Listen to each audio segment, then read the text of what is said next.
اور درد مندی کے اعتبار سے بھی اور اپنی محنت کے اعتبار سے. یاد رکھیے گا اللہ کے جو رسول اور نبی ہوتے ہیں وہ اپنے زمانے کے سب سے بہترین لوگ ہوتے ہیں، عقل مند، دانا، اونچے خاندانوں سے تعلق رکھنے والے، ساری صلاحیتوں کے مالک، اور ان کے اندر بے شمار صفات اللہ رب العزت پیدا فرماتے ہیں. ان کے اندر اعتماد ہوتا ہے، قوت ہوتی ہے، صبر ہوتا ہے، حوصلہ ہوتا ہے. یہ ساری صفات ہوتی ہیں تو اللہ کے دین کا پیغام پہنچاتے ہیں نا. وہ ان کو یقین ہوتا ہے حد درجہ، تو ان کو اتنی ہی مخالفتوں کا سامنا کرنا پڑتا ہے، آزمائشوں کا سامنا کرنا پڑتا ہے، باتیں سننا پڑتی ہیں، طرح طرح کی چیزوں کا سامنا کرنا پڑتا ہے. تو ان ساری آزمائشیں جو نبیوں اور رسولوں پر آئیں، محمد کریم صلی اللہ علیہ وسلم کو بھی بہت زیادہ آزمائشوں کا سامنا کرنا. اللہ رب العزت نے حوصلہ دیا ہے ان آیات میں کہ اے محبوب صلی اللہ علیہ وسلم، لوگ باتیں کر رہے ہیں کہ یہ کیا پیغام تم لے کر آ گئے ہو. جیسا کہ کل بھی ہم پڑھ رہے تھے، اللہ وہ باتیں کرتے تھے یہ اللہ نے رسول بھیج دیے ہیں، ساتھ کوئی پروٹوکول تو ہے نہیں، کوئی فرشتے نازل نہیں کیے جو بتاتے، اعلان کرتے، اور آزمائشوں کے لیے چھوڑ دیا. یہ بڑی تکلیفیں تھیں، کوئی ایک تکلیف نہیں آئی، بہت زیادہ تکلیف. حضور علیہ الصلوۃ والسلام نے فرمایا کہ میرے اور بلال کے اوپر 30 دن مسلسل ایسے گزرے ہیں کہ ہم نے زندہ انسانوں کے کھانے والی ایک چیز بھی نہیں کھائی. ایسے دن بھی ہم نے دیکھے. اور آزمائشیں حضور کی ساری زندگی کا مطالعہ کر کے دیکھیں، بڑی تکلیفیں، بڑی آزمائشیں. تو کتاب نازل کی ہے آپ کو تنگ کرنے کے لیے نہیں، پریشان کرنے کے لیے نہیں. یہ آزمائشوں کا سامان ضرور ہے لیکن آپ نے پریشان نہیں ہونا. یہ کتاب آئی ہے لوگوں کو سمجھانے کے لیے، لوگوں کو ڈرانے کے لیے، لوگوں کو سیدھے راستے پر دکھانے کے لیے. لِتُنذِرَ بِهِ وَذِكْرَى لِلْمُؤْمِنِينَ، اس کے لیے آپ ذرا ڈرائیں ان کو، منکرین کو، اور ایمان والوں کے لیے یہ کتاب نصیحت ہے، اور یہ سیدھا راستہ بتانے کے لیے آئی ہے. کتاب سیدھا راستہ دکھاتی ہے. اس کتاب کا مرکزی مضمون سیدھا راستہ ہے، انسانوں کو بتایا جائے کہ سیدھا راستہ کون سا ہے. اور اگر یہ آپ کو جھٹلا رہے ہیں، یاد رکھیے گا یہ جب یہ سورت مبارکہ نازل ہوئی تو تقریباً 12 برس ہو گئے تھے نبی پاک صلی اللہ علیہ وسلم کو دعوت دیتے تھے. یہ 12ویں سال میں، یعنی کہ مکے کا آخری دور ہے جس میں یہ نازل ہوئی ہے، اور مخالفت شدت کے ساتھ اس وقت جاری تھی. تو بتایا جا رہا ہے کہ اگر آج یہ نہیں نا مان رہے تو آپ کو پریشان ہونے کی ضرورت نہیں. پہلے نبیوں کا بھی اسی طرح لوگوں نے انکار کیا تھا، اور انکار کے نتیجے میں عذاب کا کوڑا برسا. یاد رکھیے گا اس صورت کا فوکس جہاں رسالت ہے وہاں انذار بھی ہے، تنبیہ بھی ہے. اس صورت میں ذرا انداز تنبیہ کا زیادہ ہے. لوگوں کو ڈرایا گیا ہے کہ دیکھو یہ نبی کا انکار کرنا، تم اس کو معمولی انکار کرنا نہ سمجھنا. پہلی قوموں نے انکار کیا، تباہ و برباد ہو گئے. فَكُلًّا أَخَذْنَا بِذَنبِهِ، ہم نے ان کے گناہوں کی پاداش میں ان کے پکڑا. کسی کو ہم نے زمین پہ دھنسا دیا، کسی پر رات کو بارش نازل ہو گئی، کسی کو سخت دھماکے نے آن لیا، کسی کو پانی کا عذاب آیا. یہ مذاق نہیں ہے، اور یہ ہم نے ظلم نہیں کیا. وَمَا ظَلَمْنَاهُمْ وَلَكِنْ كَانُوا أَنفُسَهُمْ يَظْلِمُونَ. یہ جو عذاب آتے ہیں یہ انسانوں کے اپنے اعمال کی وجہ سے آتے ہیں. اور سب سے بڑی چیز جس کی وجہ سے یہ عذاب آتے ہیں، لوگوں نے اللہ کے نبیوں کے پیغام کو، اللہ کی آیات کو جھٹلایا ہوتا ہے، پھر یہ عذاب آتے ہیں. اور محمد صلی اللہ علیہ وسلم آپ پریشان ہونے کی ضرورت نہیں. وَكَمْ مِنْ قَرْيَةٍ أَهْلَكْنَاهَا فَجَاءَهَا بَأْسُنَا بَيَاتًا أَوْ هُمْ قَائِلُونَ. کتنی بستیاں جن کو ہم نے ہلاک کیا تھا، اچانک رات کے وقت عذاب آ گیا. یا وہ سوئے ہوئے تھے دن کے وقت تو اس وقت عذاب آ گیا. تو ان کے جھٹلانے کی وجہ سے آپ کو پریشان ہونے کی ضرورت نہیں ہے. یہ ابتدائی گفتگو ہے. اس کے بعد سیدنا آدم علیہ السلام کا ذکر شروع ہوتا ہے. قرآن مجید میں حضرت آدم علیہ السلام کا ذکر 7 مقام پر ہے.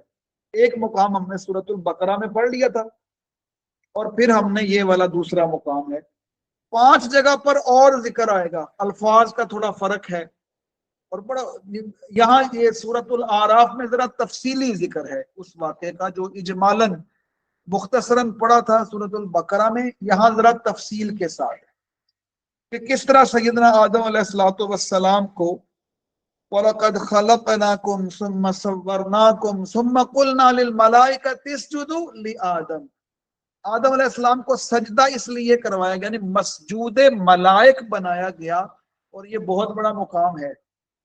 فرشتے جو پہلے سے اللہ کی ایسی مخلوق ہے کہ جس کو جو حکم دیا جاتا ہے وہ پورا کرتے ہیں، اور ان کے ساتھ باقی مخلوقات بھی شامل کر کے کہا گیا کہ یہ میں نے اپنی جانشین ایک مخلوق پیدا کی ہے، انی جاعل فی الارض خلیفہ، جو میری جانشین ہے، تو اس کو سجدہ کرو، اور سجدہ اس لیے کروایا تھا کہ علم عطا کیا تھا، ان کو عقل عطا کی، وعلم آدم الاسماء کلھا۔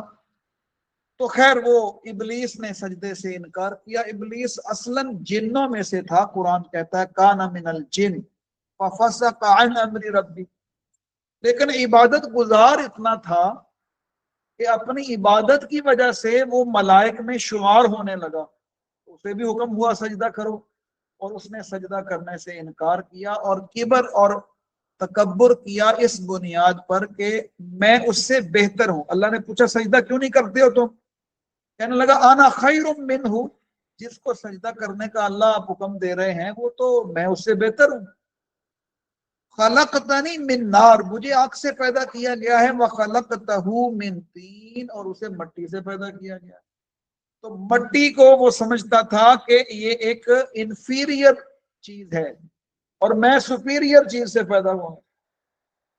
سب سے بڑی خرابی انسانوں میں بھی اسی وجہ سے آتی ہے کہ کسی نہ کسی وجہ سے انسان اپنے آپ کو سپیریئر اور دوسروں کو انفیریئر سمجھتا ہے، اپنے آپ کو برتر دوسروں کو کم تر، اور یہ انسان کو لے ڈوبتی ہے یہ والی چیز، وہ دولت کی وجہ سے ہو، وہ حسن کی وجہ سے ہو، وہ کسی عہدے کی وجہ سے ہو، یا کسی اور وجہ سے ہو، یا بغیر وجہ سے ہو۔ شیطان ایسا وسوسہ ڈالتا ہے کسی وجہ سے انسان اپنے آپ کو سپیریئر سمجھنے لگتا ہے، یہ شیطانی کام ہے۔ شیطان نے بھی تو یہی کہا تھا میں بہتر ہوں، اور یہ بہتری جو ہے نا یہ انسان کو لے ڈوبتی ہے، اس لیے عاجزی کا رویہ۔ اور یہ پھر آگے بحث شروع ہو جائے گی، علماء نے اس پر کتابیں لکھی ہیں، علامہ ابن قیم رحمۃ اللہ علیہ نے کتاب لکھی ہے جس میں ثابت کیا ہے کہ جو مٹی ہے جس کو وہ کہہ رہا تھا کہ یہ مجھ سے ذرا کم تر چیز ہے، حالانکہ اس میں ساری چیزیں وہ اعلیٰ ہیں جو اللہ نے پیدا کی ہیں مٹی کے اندر۔ تو خیر یہ سارا مکالمہ جو اس کے ساتھ ہوا ابلیس کے ساتھ، اور اس نے کہا کہ میں چھوڑوں گا نہیں، میں انسانوں کو گمراہ کرنے کی کوشش کروں گا۔ اللہ نے فرمایا تو انسانوں کو گمراہ کرنے کی کوشش کرے گا، لیکن میرے اصلی بندے تمہارے قابو میں نہیں آئیں گے۔ ان عبادی لیس لک علیہم سلطان، جو میرے بندے ہوں گے نا وہ تیرے اس میں نہیں آئیں گے۔ ہاں ٹھیک ہے تو لوگوں کو گمراہ کرے گا، ہوں گے تیرے وسوسے میں لوگ آئیں گے، لیکن میرے اصلی بندے کبھی بھی تمہارے جھانسے میں نہیں آ سکیں گے۔ اور پھر اللہ رب العزت نے وہ تفصیل حضرت سیدنا آدم علیہ الصلوۃ والسلام کے ساتھ سارا معاملہ ہوا، جس درخت سے روکا گیا تھا اس کو نہیں کھانا، وہ کھا لیا، لباس اترا، پھر اللہ نے لباس نازل کر دیا، پھر وہ زمین پر اتر آئے۔ اس سارے واقعے کے بعد اللہ رب العزت نے فرمایا یا بنی آدم خذوا زینتکم عند کل مسجد وکلوا واشربوا ولا تسرفوا انہ لا يحب المسرفین۔ اے آدم کی اولاد، ہر عبادت کے موقع پر لباس اچھا پہننا کرو۔ عبادت کے موقع پر جو لباس پہنے نا اچھا لباس، اس کا حکم ہے، اور زمین پر کھاؤ پیو، اور لیکن اسراف نہ کرنا، حد سے نہ بڑھنا۔ یہ حد سے بڑھنا اللہ رب العزت کو پسند نہیں ہے۔ دنیا کی حقیقت بیان ہو رہی ہے ان آیات میں کہ یہ اللہ رب العزت نے جو دین نازل کیا اس میں رہبانیت نہیں ہے۔ رہبانیت کسے کہتے ہیں؟ موناسٹیسزم انگلش میں کہتے ہیں اس کو۔ رہبانیت یہ ہے کہ دنیا سے انسان کنارہ کر کے جنگلوں کی طرف نکل جائے، بے رغبتی اختیار کر لے کہ یہ دنیا بالکل گناہ کی چیز ہے۔